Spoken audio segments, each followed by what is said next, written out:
قیامت کے دن شدید ترین عذاب میں جھونک دیے جائیں، سوائے اس کے کہ دنیا کی زندگی میں ذلیل اور خوار کر دیے جائیں۔ وَيَوْمَ الْقِيَامَةِ يُرَدُّونَ إِلَىٰ أَشَدِّ الْعَذَابِ، جو کچھ تم کر رہے ہو اللہ اس سے غافل نہیں ہے۔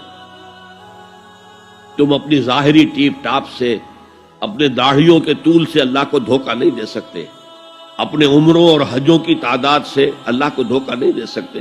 اللہ تعالیٰ دوزخ والوں سے پوچھے گا کم لبثتم فی الارض عدد سنین، بولو دنیا میں کتنی زندگی گزار کے آئے تھے؟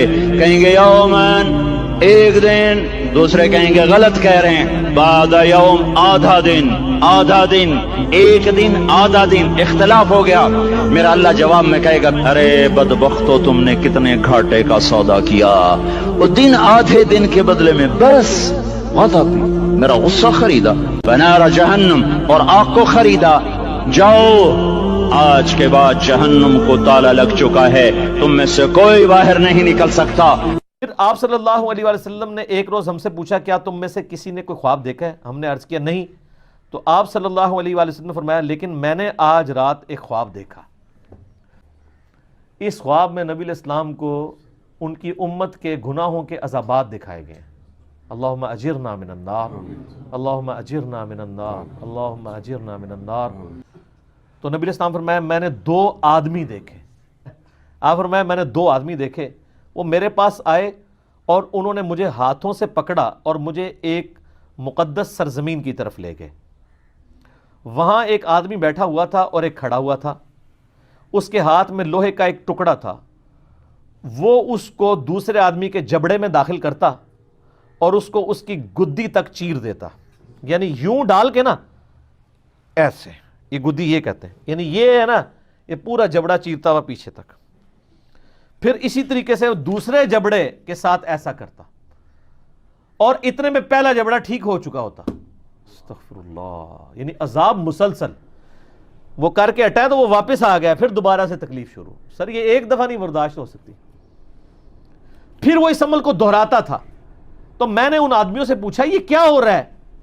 تو ان دونوں نے مجھ سے کہا آپ آگے چلیے، تو میں نے ان کے ساتھ آگے چلنا شروع کر دیا۔ پھر ہم ایک آدمی کے پاس آئے جو زمین پہ چت لیٹا ہوا تھا، اور ایک آدمی ایک بڑا سا پتھر لے کے اس کے سرہانے کھڑا تھا، اور وہ اس کے ساتھ اس کے سر کو کچل رہا تھا۔ جب وہ اسے مارتا تھا تو پتھر لڑک کر جاتا، وہ اسے لینے کے لیے جاتا، لیکن اس کے واپس آنے تک اس کا سر پھر بالکل ٹھیک ہو جاتا۔ توبہ توبہ توبہ۔ سر آپ تو ایک دفعہ سر کے اندر برداشت نہیں ہم لوگ کر سکتے، اللہ تعالیٰ ہمیں ان عذابات سے محفوظ فرمائے۔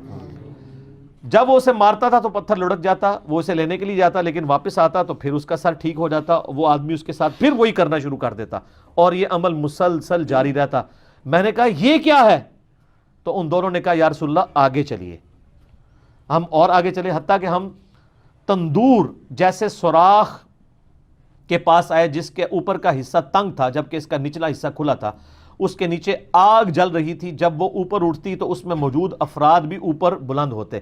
کوئی تندور تھا جو اندر سے بہت بڑا تھا، تو اس میں آگ کے اوپر کچھ لوگوں کو تلا جا رہا تھا۔ جب وہ آگ باہر نکلتی نا تو وہ بندے بھی باہر یوں نکلتے، پھر وہ اندر چلے جاتے۔ استغفر اللہ، اللہم اجرنا من النار۔ اس کے نیچے آگ جل رہی تھی، جب وہ اوپر اٹھتی تو اس میں موجود افراد کو بھی اوپر بلند کرتی، حتیٰ کہ ایسا لگتا کہ وہ اس سے نکل جائیں گے، اور جب وہ نیچے بیٹھنے لگتی تو وہ واپس چلے جاتے۔ اور میں نے اس تندور میں چند مردوں اور عورتوں کو ننگی حالت میں عذاب میں مبتلا دیکھا جن کے کپڑے نہیں تھے۔ میں نے کہا یہ کون لوگ ہیں؟ ان دونوں نے کہا یا رسول اللہ آگے چلے۔ ہم پھر چلے، حتیٰ کہ ہم خون کی ایک نہر کے پاس پہنچے۔ وہاں نہر کے سامنے پتھر ہے۔ وہ شخص جو نہر میں ہے جب وہ باہر نکلنے کا ارادہ کرتا تو باہر کنارے پر کھڑا آدمی اس کے منہ پر پتھر پھینکتا، اس سے وہ پھر پہلی جگہ پر واپس پہنچ جاتا۔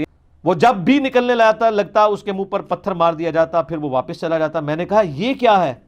تو ان دونوں نے کہا یا رسول اللہ آگے چلیے۔ کہ فرمایا وَسَيَجَنَّبُهَا الْأَتْقَى الَّذِي يَصْلَى النَّارَ الْكُبْرَى، اللہ فرماتا ہم اس کو بڑی آگ میں ڈالیں گے، جس آگ کو میرے حضور بھی بڑی کہیں، میرا رب بھی بڑی کہے، وہ کتنی بڑی ہوگی۔ کہا پھر اس بڑی آگ میں ڈالیں گے، تو آگ میں ڈالا جائے گا تو وہ جلس جائے گا؟ کہا نہیں، ثُمَّ لَا يَمُوتُ فِيهَا، پھر وہ اس آگ میں مرے گا نہیں، چونکہ اچھا آگ میں مرے گا نہیں تو پھر جیے گا، کہا ولا یحییٰ، جیے گا بھی نہیں۔ ایسی حالت ہوگی کہ نہ موت آئے گی، چونکہ موت آئے تو جان چھوٹ جائے، موت بھی نہیں آئے گی، زندگی بھی نہیں ہوگی۔ نشہد ان لا الہ الا انت نستغفرک و نتوب الیک۔ هي الحلقات تحفظني